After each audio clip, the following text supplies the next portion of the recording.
Okay, so let's take a look at the final analysis of the Trumpet of the Swan. We enjoyed this book very much. It was a fun read, and then we were very touched by the major themes of the novel. So, what are the major lessons that we can get out of this novel? First one is definitely embracing your uniqueness and difference, and then learning lessons out of overcoming those challenges.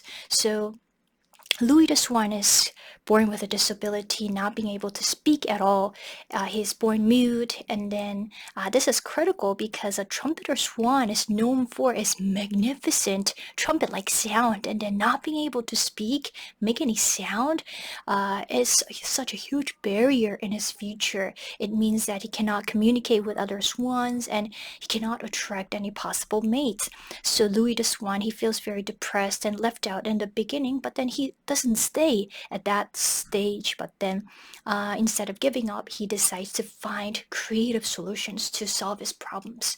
So with the help of Sam Bieber, he learns to read and write at school, and eventually he learns to play the trumpet, and this gives him enormous opportunities. So even if you might feel a little bit different from other people, it's not something that you feel that you should feel ashamed of. Actually, it can turn into your strength, and this is called a blessing in disguise.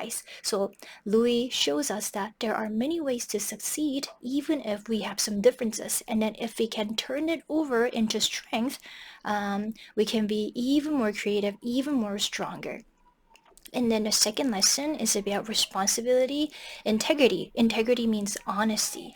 So Louis's father, the cop, steals a trumpet from the music store out of deep love for his son. When Louis finds out about this, Louis recognizes that it has been done out of the fatherly love, but he knows that it's definitely a wrong action to steal something. So he feels deep sense of responsibility, and he wants to make things right. So he decides to work and earn money and pay back the store for the stolen trumpet. And this shows his integrity, which means honesty and sense of justice. Sense of justice is knowing what is right and wrong. So we have to own up to our mistakes, which means that we have to admit our mistakes and take steps to correct them. So when he finally pays back all the debt, his conscience, Yangshim, is finally cleared, and he sets an example of honesty for other people. The last lesson I think from this book that we can glean is the joy of helping other people with our talents. So Louis the Swan with beautiful trumpeting skills, he is hired as a camp advisor at a junior camp, and he wakes up the campers in the morning with beautiful sound, and then he gets a job at the Swan boat, and then the zoo, and then entertains the guests at Ritz-Carlton Hotel.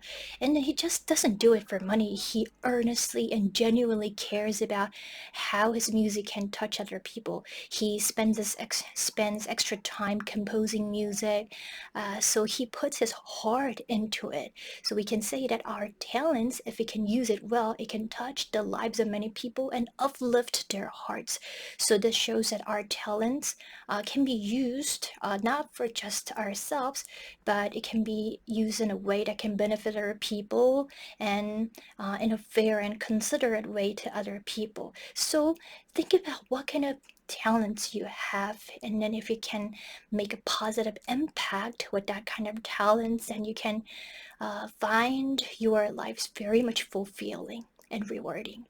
Okay, and then the last lesson is to have courage to follow your own path. Louis the Swan is living a life totally different from the ordinary lives of the swans who are just used to spending time in a calm and peaceful lake. He ventures out into Philadelphia and Boston. He's very different, but then he's not afraid to make a step for himself.